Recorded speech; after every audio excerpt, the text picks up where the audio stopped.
संघर्षाची चेतना तूच दिली राजमाता, संघर्षाची चेतना तूच दिली राजमाता. भल्या भल्या शत्रूने थांब 5 मिनिटं. भूमीवर टेकला माता, भल्या भल्या शत्रूने महाराष्ट्र भूमीवर टेकला माता. तूच घडविली स्वराज्याची सुवर्ण गाथा, तूच घडविली स्वराज्याची सुवर्ण गाथा. इतिहासाने तुझे नावलेले सुवर्ण अक्षरांनी राजमाता, राजमाता. तुमच्या माहेर सिंदखेड राजा विदर्भ, संसार तुमचा संसार वेरूळ मराठवाडा, तुमचा आयुष्य गेलं पुण्यात. तुमच्या आयुष्याचं उत्तर म्हणजे रायगड अर्थात कोकणात. मासाहेब तुमच्या आयुष्याचा प्रचंड प्रेरणादायी आमच्यावर आहे. मासाहेब आजचा एखाद्या मुलाला प्रश्न विचारला जातो, मासाहेब जिजाऊंचा जन्म कधी झाला? आमची पोर एकमेकांच्या तोंडाकडे पाहायला लागतात. अहो खऱ्या इतिहासात रिअल मध्ये घडवणाऱ्या राजमाता जिजाऊंचा आमच्या पोरांना जन्मदिवस माहित नसतो.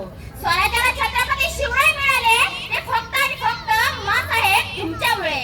मासाहेब हे स्वराज्य साकार करण्यासाठी प्रत्येकाने आपले रक्त सांडले आहे आणि घडायला लढायला प्रवृत्त व्हायला गरज असते का शिवबाची, आणि शिवबा घडायला गरज असते का जिजाऊंची.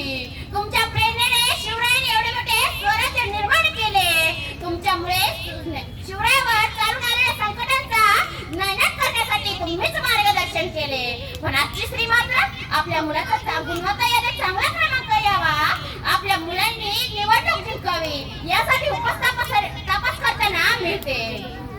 मासाहेब तुमच्या कार्यकाळात आदर्श माता, आदर्श राजकारणी यासोबतच अर्थकारण, समाजकारण आणि युद्धकारण यामध्ये तुम्ही तुमची छटा दाखवून दिली.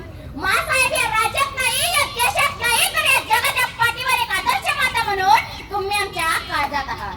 मासाहेब तुमच्यामुळे जगाच्या पाठीवर एक आदर्श राजा म्हणून शिवबाकडे पाहिले जाते ते फक्त तुमच्यामुळे. छत्रपती शिवराय घडले नसते ना तर आम्हाला स्वराज्याची जाणीव झालीच नसती.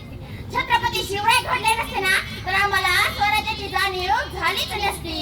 अहो आजही छत्रपती शिवराय घडतील हो, पण त्याआधी राजमाता जिजाऊ घडायला हव्यात. घराघरात राजमाता जिजाऊ जर घडल्या ना तर घराघरात शिवबा पण घडतील, शिवबा पण घडतील. माझ्या सातत असलेल्या तुमच्याशी पत्राच्या माध्यमातून एवढे सांगायचे आहे, झोपलेल्यांना जागा करायचंय. माझे शब्द काही मुले पण सोडून देतील, पण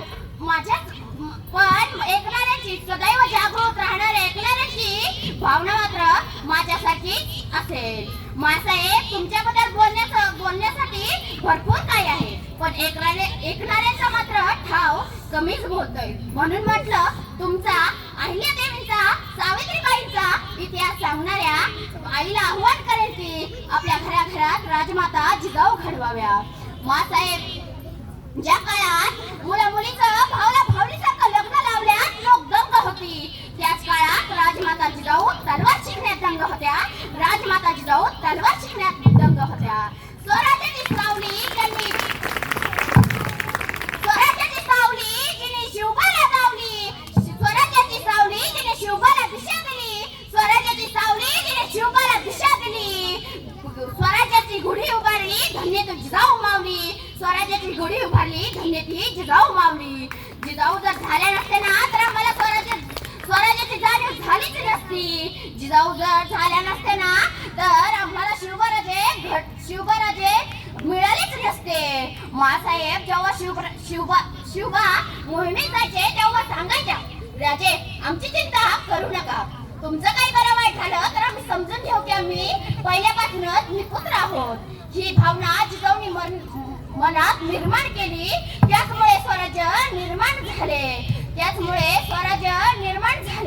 राजमाता जिजाऊ ह्या पराक्रमी होत्या, त्यांचे यशोगाथा आजपर्यंत खूप महान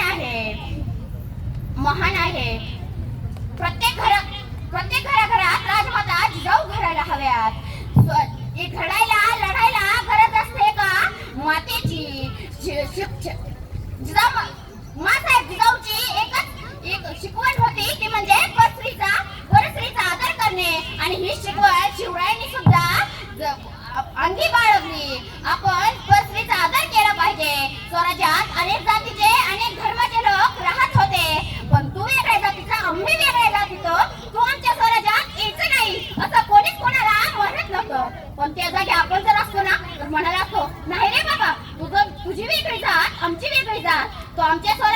यायचं नाही.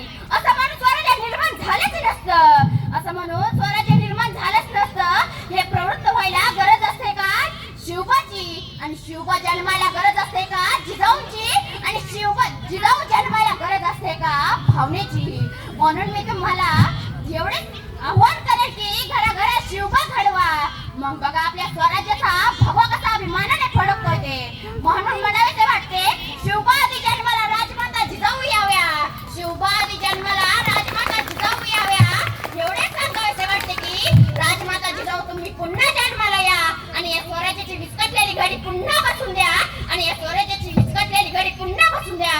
हीच नम्र विनंती.